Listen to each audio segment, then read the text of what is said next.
Hello everyone, स्वागत है मेरे चैनल पे सीमा से बेटा रूट में। आप लोगों का स्वागत करती हूँ। आशा करती हूँ सब आप लोग अच्छे होंगे और पॉजिटिव सोच रहे होंगे। आज का जो रीडिंग करेंगे आज करेंगे कि आप लोगों के रिलेशनशिप में आखिर चल क्या रहा है, क्या चल रहा है उनके लाइफ में, उनके दिल दिमाग में आपके टूवर्ड्स, या फिर आपके दिल दिमाग में क्या चल रहा है उनके टीयर्स।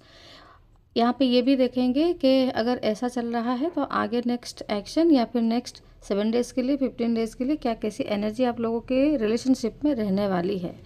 पार्टनर का बस अच्छे से आपको ध्यान करना है। ऐसे अगर कोई पर्सन है जिनके साथ आपका नो कांटेक्ट है या फिर कांटेक्ट भी है, किसको भी देख के आप ये रीडिंग बिल्कुल ले सकते हैं, बिल्कुल देख सकते हैं। लवर्स कार्ड, ठीक है। इस रिलेशनशिप में ऐसा लग रहा है कि जैसे आप लोग एक सोल कनेक्शन पे हो या फिर आप लोग एक डीपली एक इंटेंस कनेक्शन पे बिल्कुल होते हुए दिख रहे हो। ये कनेक्शन पे मुझे बिल्कुल लग रहा है कि आप लोग हो सकता है कि एक नो कॉन्टैक्ट के बाद दोबारा शायद रिकनेक्ट हुए हो।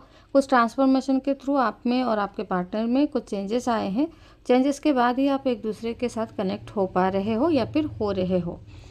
ये गैप जो है ये मुझे क्लियरली दिख रहा है कि 6 मंथ का गैप के बाद ना आप दोनों एक दूसरे के साथ शायद कम्युनिकेशन स्टार्ट कर रहे हो। तो क्या और एनर्जी है आपके और आपके पार्टनर की, ये आउटकम पे ले लेते हैं, ठीक है।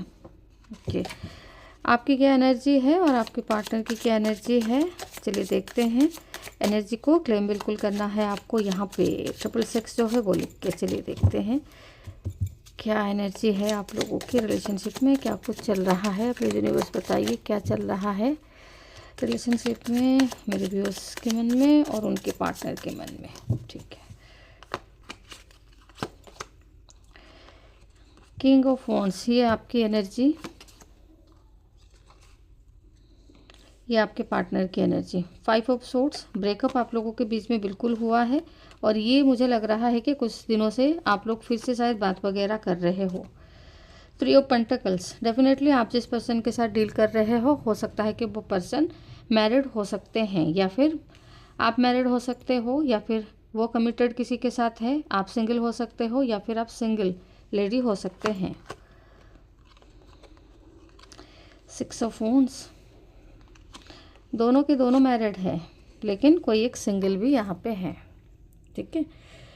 नाइट ऑफ वॉन्ड्स, पिछले कुछ दिनों से ये पर्सन आपके लिए बहुत ज़्यादा इमोशनल फीलिंग्स इनकी डेवलप हो रही है या फिर इनकी एक्टिव हो रही है। ये एक्टिवली आपको कहीं ना कहीं से स्टॉक कर रहे हैं। आपके बारे में ऐसा लग रहा है कि जैसे सोच रहे हैं, डीप लेवल पे सोच रहे हैं, पास्ट के चीज़ों को एनालाइज कर रहे हैं या फिर कौन सही था कौन गलत था वो चीज़ें ये बिल्कुल अच्छे लेवल पे सोच रहे हैं। और ऐसा लग रहा है कि जैसे कनेक्ट होना चाहते हैं बट अभी भी इनके मन में थोड़ा सा डर है आपके बिहेवियर को लेके या फिर आपके नेचर को लेके। हो सकता है कि आप आने वाले समय पे अगर ये आपके साथ कनेक्टेड होते हैं, इमोशनली फिर से कनेक्शन पे आते हैं, तो आपका शायद ये हो सकता है कि आप थोड़ा सा दिमाग से इनके साथ चले या फिर आप हो सकता है कि कोई बेनिफिट के लिए इनके साथ आप रहे या फिर इनसे कोई डिमांड करे कमिटमेंट, मैरिज, एक लॉन्ग टर्म रिलेशनशिप। तो ये पर्सन मुझे लग रहा है कि उस चीज़ से ये कहीं ना कहीं भाग रहे हैं, कनेक्शन पे आना चाहते हैं, खुद को ये बिल्कुल बदल रहे हैं। आपके बगैर इन्होंने जो 6 महीने आपके बिना गुजारी है उस समय पे इन्होंने अपने आप को बहुत कुछ मतलब चेंज करने की या फिर सुधारने की कोशिश किया है या फिर ऐसा भी दिख रहा है कि ये जैसे सुधार ही रहे हैं अपने आप को। और यहाँ पे ये भी दिख रहा है कि जैसे इनको जो लेसन लेनी थी रिलेशनशिप की ग्रोथ के लिए, सक्सेस के लिए, या फिर जो भी आप लोगों के रिलेशनशिप में ट्रस्ट इश्यूज़ आ रहे थे, टाइम इश्यूज़ आ रहे थे या फिर आप दोनों के बीच में एक कम्युनिकेशन गैप हो रही थी, उस वजह से ये पर्सन उस चीज़ों को कहीं ना कहीं दोबारा शायद इस रिलेशनशिप में लाना नहीं चाहेंगे या फिर दोबारा वो सब इश्यूज आप लोगों के रिलेशनशिप में आए ये वो नहीं चाहते हैं। फिलहाल की एनर्जी में ये पर्सन आपके लिए बहुत ज़्यादा मतलब पैशनेट हो रहे हैं, इमोशनल फीलिंग्स इनकी कहीं ना कहीं डेवलप हो रही है या फिर इनकी कहीं ना कहीं आपके तरफ मिलने का या फिर एक मीटिंग करने का क्रेविंग जो है वो बढ़ रही है। ये पर्सन चाहते हुए नहीं चाहते हुए आपसे अभी और दूर जो है वो रहना नहीं चाह रहे हैं या फिर नहीं रह पा रहे हैं आप लोगों के रिलेशनशिप में, ठीक है।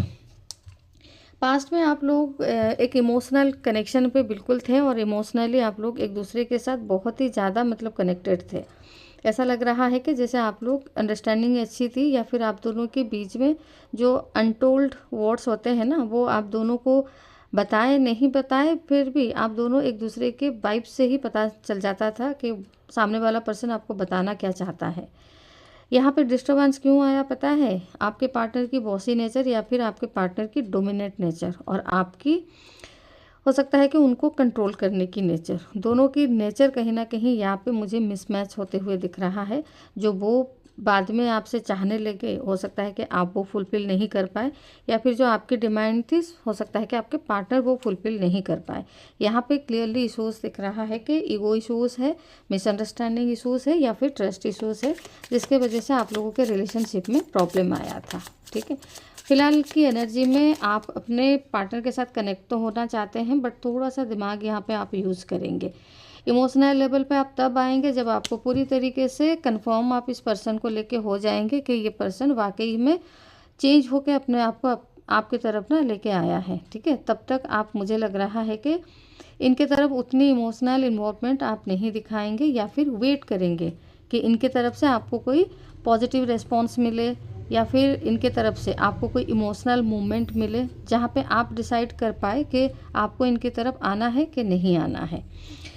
वहाँ पे दिख रहा है कि आपके पार्टनर आपसे भी कहीं ना कहीं बदलाव की उम्मीद कर रहे हैं कि आप भी थोड़ा सा अपने नेचर में चेंज लाएं।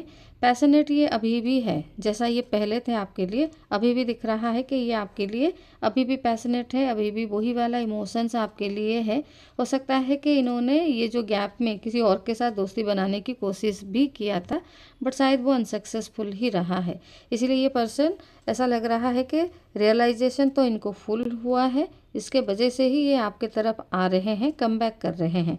रिलेशनशिप में देखिए, दोनों का ही मन तो है कि आप लोग एक रिलेशनशिप में आए, पहले की जैसे जो स्पार्क थी, जो बॉन्डिंग थी, जो केमिस्ट्री थी, उसी को ही आप लोग वापस इस रिश्ते में चाहते तो है। तो क्या ये जो चाहते हैं आप, वो चीज़ें आगे चल के होगी आप लोगों के रिलेशनशिप में? चलिए देख लेते हैं क्या नेक्स्ट एक्शन एंड गाइडेंस, क्या next future and guidance. Next future क्या होगा आप लोगों के रिलेशनशिप में, प्लीज़ बताइए। Four of cups, tub cups, queen of cups. देखिए, ऐसा लग रहा है कि आप लोगों के बीच में स्टिल कुछ ना कुछ अभी भी है जो कि बदलना ज़रूरी है, या फिर आप लोग उस चीज़ को कहीं ना कहीं बदलेंगे। यहाँ पे बिल्कुल दिख रहा है कि आपके पार्टनर आपके टुवर्ड्स कोई एक्शन ले सकते हैं। ठीक है, जो इनको पास्ट में एक ईगो में बैठा हुआ था या फिर बैठी हुई थी, जो कि आपकी तरफ एक्शन नहीं ले रहे थे, वो पर्सन आपके टुवर्ड्स कोई एक्शन ले सकते हैं। क्वीन ऑफ कप्स की एनर्जी, द एम्परर। ऐसा लग रहा है कि जैसे ये आपके लिए कोई स्टेबिलिटी या फिर कोई चेंज, अपने आप को थोड़ा सा ये आपके लिए चेंज भी कर सकते हैं। और ऐसा लग रहा है कि जैसे आप टाइम लेंगे, ये पर्सन टाइम ले चुके हैं। ठीक है, अभी ये टाइम नहीं लेंगे, अभी आपको इस रिश्ते में आने में थोड़ा सा टाइम लगेगा। आगे दिख रहा है कि आप लोगों के बीच में एक नॉर्मल एवरेज कन्वर्सेशन रहेगी, मतलब फ़िलहाल 4 वीक्स के लिए।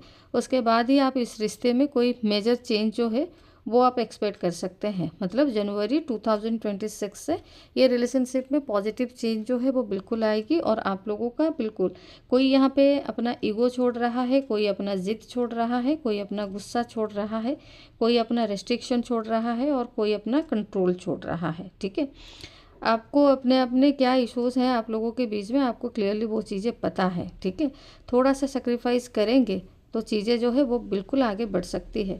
8 ऑफ कप्स की एनर्जी यही है कि आप लोग अपने अंदर जो भी आप लोगों की नेगेटिविटी है, बैड नेचर है, या फिर जो भी आपको लगता है कि रिलेशनशिप के लिए वो सही नहीं है, वो चीज़ आप कहीं ना कहीं आगे चल के छोड़ सकते हैं, या फिर छोड़ने वाले हैं। यहाँ पे बोथ साइड से दिख रहा है कि आप लोग छोड़ सकते हैं, क्योंकि ये म्यूचुअल एनर्जी पे आया है। ठीक है, तो चलिए इस रीडिंग को फिर यहीं एंड करते हैं, मिलते हैं फिर नेक्स्ट रीडिंग में। तब तक के लिए खुश रहिए, bye bye and thank you.